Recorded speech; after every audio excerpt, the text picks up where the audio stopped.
Hello guys, my name is Raj and today I'm here with my two group partners Sahil and Jill, and today we are going to explain you our Django project, which is a canteen management system. So first let's discuss the objective of canteen management system. So the main goal of this canteen management system is to keep track of food items, sales, product and canteen information. It keeps track of all the data related to food, orders, the canteen and the food. Okay, only the administrator is guaranteed because the project is entirely established at administrative level. The accessibility, the goal of the project is to create an application software that will reduce that will basically reduce the amount of manual effort involved in handling food item and sales like that. It keeps track of all the sale products and canteen information. So let's discuss the scope of this project. So it may be useful in obtaining detailed information about flawless management. The collection will be evident, easy, and sensible in very short time.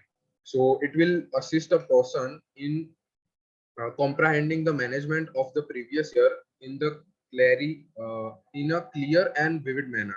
Okay, so let's discuss what are the functionalities and features that we have covered. In front end is basically first login. So customer use this page to submit their login, register, home, food views, cart list, and orders. These are the basic functionality, front end functionality that we have covered. Now we will directly jump on to models.py file, which will be explained by my friend Jill.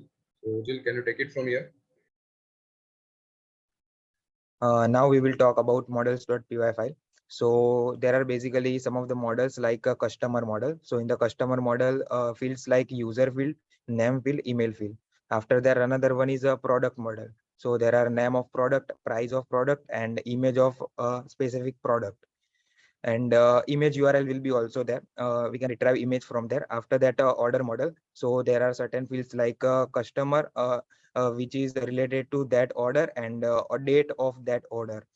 After that, functionality that retrieve is like a get cart total and a get cart items. Another one is a order model. So order item is like a product, a product name, order name, quantity of that product, and date added of that order. So these are certain models of our project. So now Sahil will run projects.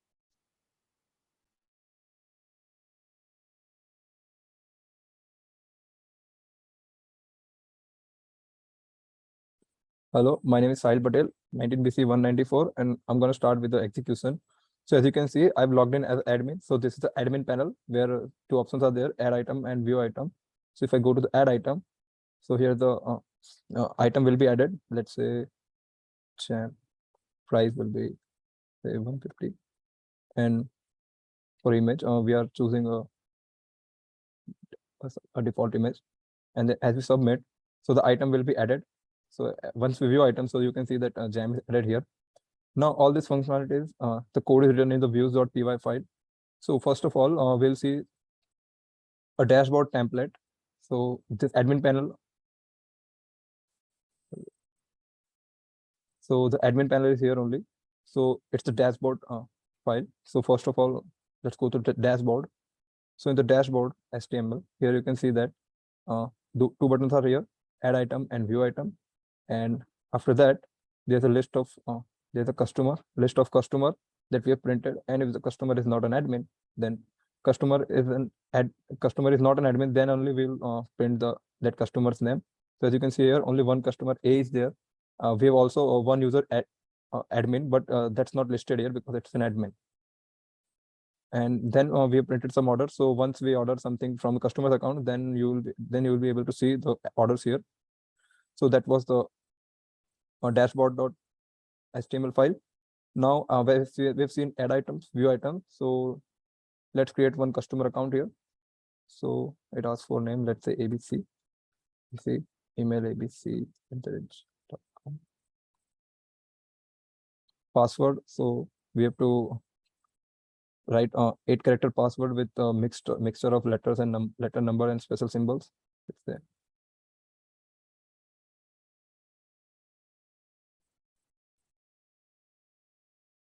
So as you can see, account is created for ABC. Let's log in from that account. So once we log in from customer account, so here you can see that item that admins are added in the canteen will be shown here. So let's go to this blank URL that we have added. Now here you can see in all the URL pattern, the blank URL refers to the views.menu, and this is the code for menu. So in the menu, if we just check that whether if the user is authenticated, then we call the card data method, which returns that user's card data, and then we render menu.html page. So here's the menu.html page. So first, before menu.html is rendered, the main.html is rendered. As you can see, it is extended here. So in the main.html, okay, so here you can see that we have written code for if the user is authenticated, then the message will be shown here that hello, then username. As you can see here, hello and username. And after that, if there isn't any user logged in, so we have shown two buttons, register and login, that we have seen before. And if the user is user is authenticated and it's not a staff user, then card will be shown here.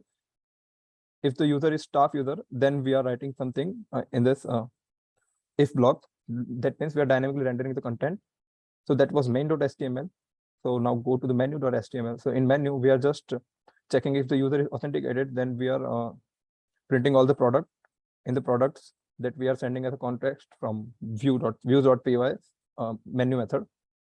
Now, if I click add to cart here, then as you can see that in the cart, one item is added, and this is the cart.html file. So let me go to cart.html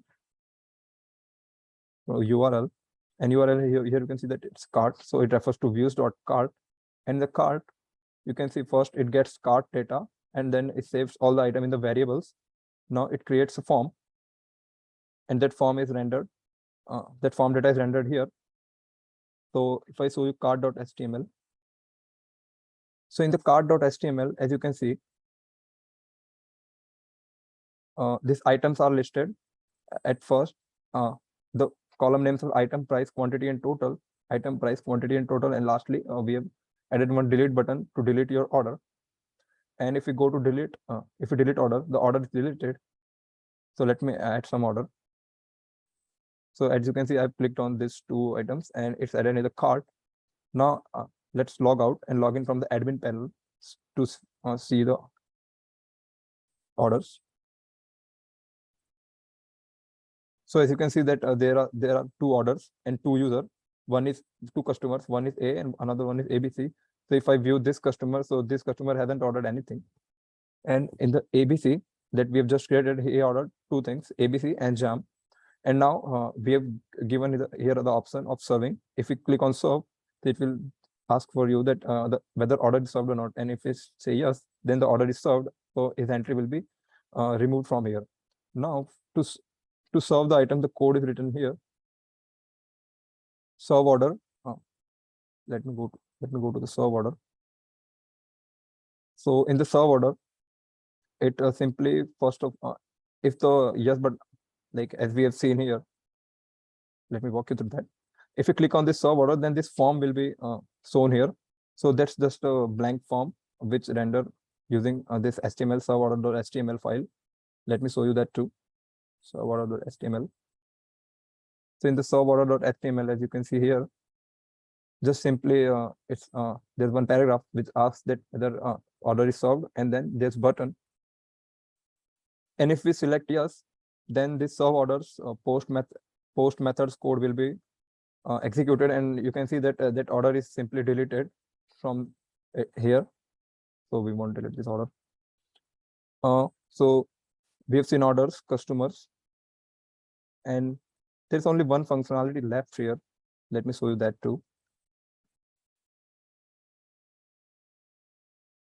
So here in the cart, as you can see, there's the option of quantity, increasing and decreasing the quantity of it. If I increase the quantity, as you can see that it is increasing, and accordingly total is changed. So that is done through this JavaScript in the main.html file that's here only. As you can see that get token method, get cookie method, and then this cart function that's defined here. And another JavaScript code is written here in the JS file. As you can see, this JavaScript code is for update buttons. First of all, there are two update buttons for increase and decrease. And to all that button, we are just simply adding an event listener. So that's just JavaScript code that is here. So let me log out first and let me go to login page.